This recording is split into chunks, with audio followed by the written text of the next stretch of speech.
សួស្តីបងប្អូនទាំងអស់គ្នាខ្ញុំថ្ងៃនេះខ្ញុំនឹងនិយាយរឿងក្មេងដែលវាយគ្នានៅកំពង់សោមដែលយកឈើជ្រុងវាយក្មេងនៅកំពង់សោមខ្ញុំចង់ប្រាប់ថាចេះខ្ញុំឃើញវីដេអូនឹងហើយខ្ញុំមើលហើយខ្ញុំឡើងស្រក់ទឹកភ្នែកហើយមើលហើយនៅសម័យឃើញហើយនៅភ័យខ្លាចរហូតហើយមិនដឹងថាពេលវាយនឹងក្មេងប្រុសដែលរងគ្រោះមិនដឹងថាឈឺយ៉ាងណាហើយឪពុកម្ដាយមិនដឹងថាខូចចិត្តយ៉ាងខ្លោចចិត្តយ៉ាងណាគេវាយកូននៅនឹងមុខចឹងវាខ្លោចចិត្តឃើញគេវាយកូនខ្លួនឯងចឹងឮថាគាត់កំព្រាឪពុកអញ្ចឹងមានតែម្ដាយគឺហើយវាយហ្នឹងវាយមកទៅហឹងហ្មងហើយមិនក៏ក្មេងហ្នឹងមានចិត្តកាចសាហាវម្លេះខ្ញុំមិនដែលឃើញទេពិតមែនខ្ញុំអាយុចាស់ប៉ុណ្ណឹងអាយុ50ជាងខ្ញុំមិនដែលវាយណាសូម្បីតែម្ដាយហើយក្មេងនេះវាយគេនិយាយទៅវាយដោយមិនតក់ស្លុតដោយមិនញញើដៃពិតជាកាចមែនកាចសាហាវមែនហើយឮថាឪពុកម្ដាយក្មេងហ្នឹងឲ្យម្ដាយមីងឬក៏ក្រុមគ្រួសាររបស់ក្មេងរងគ្រោះហ្នឹងលុបវីដេអូចោលបើសម្រាប់ខ្ញុំវិញបើសិនក្មេងហ្នឹងជាកូនរបស់ខ្ញុំវិញទី1ខ្ញុំត្រូវហៅកូនខ្ញុំមកសួរនាំថាវាមានរឿងអីបានទៅដល់ថ្នាក់វាយគ្នាអញ្ចឹងទោះបីជាកូនខ្ញុំរៀបរាប់ប្រាប់យ៉ាងណាក៏ដោយថាមានរឿងអីក៏ដោយខ្ញុំត្រូវប្រាប់កូនខ្ញុំថាមិនត្រូវដោះស្រាយគ្នាដោយបែបហ្នឹងទេត្រូវនិយាយគ្នាបើមានរឿងអីមិនសុខចិត្តត្រូវប្រាប់គ្រូមិនមែន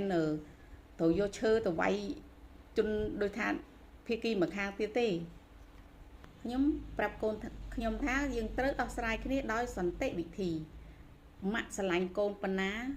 កូនគេម៉ាក់ប៉ាគេក៏ស្រឡាញ់កូនគេប៉ុណ្ណឹងដែរយើងមិនត្រូវចេះតែវាយគេអញ្ចឹងទេយើងគេវាយយើងឈឺអញ្ចឹងយើងវាយគេក៏គេឈឺដែរយើងជាសិស្សរៀនថ្នាក់ជាមួយគ្នាសាលាជាមួយគ្នាហើយយើងជាខ្មែរដូចគ្នា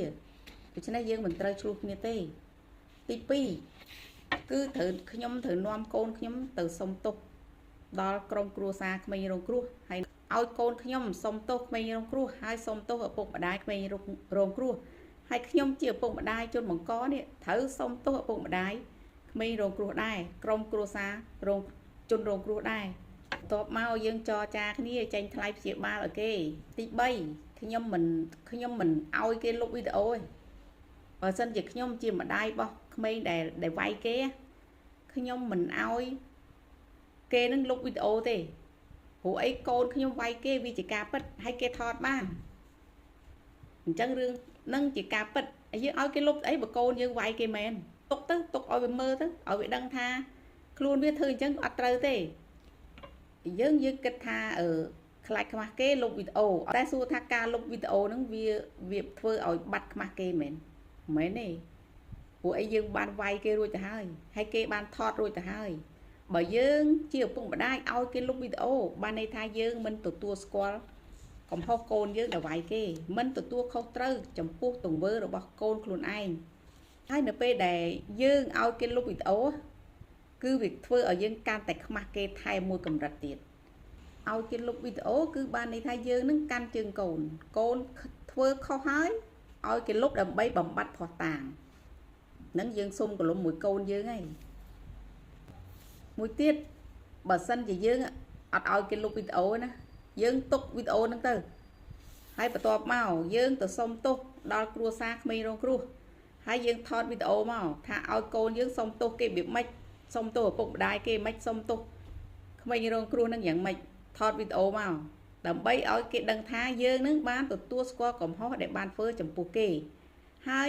អ្នកនៅក្នុងបណ្ដាញសង្គមគេនឹងកោតសរសើរយើងថែមទៀតថាយើងជាឪពុកម្ដាយដែលមានការទទួលខុសត្រូវគឺយើងមិនកាន់ជើងកូនទេកូនធ្វើខុសទទួលខុសកូនធ្វើត្រូវទទួលត្រូវយើងកុំចេះតែ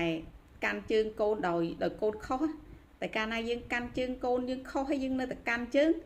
កូនយើងវាដឹងថាវាបានធ្វើអញ្ចឹងខុសទេវាដឹងទេចំណុចទី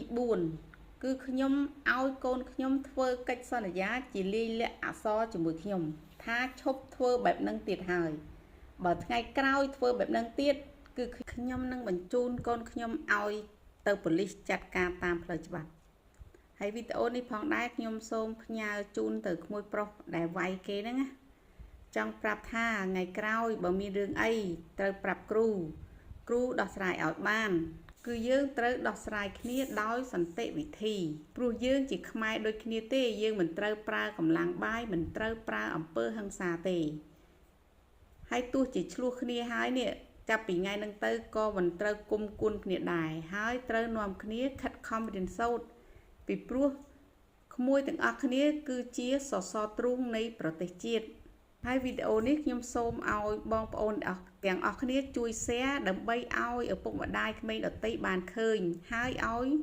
ពួកគេចេះទទួលខុសត្រូវទទួលស្គាល់ការពិតទោះជាអ្នកមានក៏ដោយអ្នកក្រក៏ដោយត្រូវធ្វើតាមផ្លូវច្បាប់ត្រូវមានយុត្តិធម៌